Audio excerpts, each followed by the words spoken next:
The hypothetical scenario of humanity inhabiting a forest becomes very interesting considering the way the home is going to be integrated. The goal of this project was to leave the smallest possible footprint on the natural habitat. The contact of man with nature is very important for his mental health.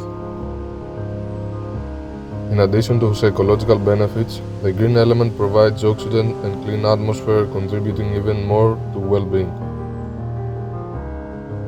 The short distance between man and the natural element also acts as a relaxation factor.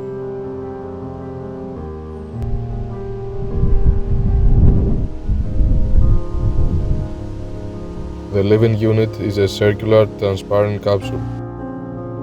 The circular shape of the plant comes from the imitation of the trunk of the natural organism. The construction is supported by thin columns around the center, which appear as tree trunks inside the ecosystem.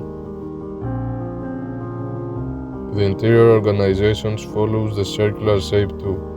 The living activities are placed centrally so that during the operation the visual contact with the forest is always there. The kitchen is attached to the outer shell for the same reason. The household equipment as well as the floor are in black color. As the interior of a car is black so that the user's attention is outside, for the same reason in the capsule the interior is also black so that the attention is brought outside. The partitions between the different areas as well as the shell of the unit are made of transparent plastic, which becomes opaque using smart glass technology. Access to the unit is possible via the internal vertical staircase.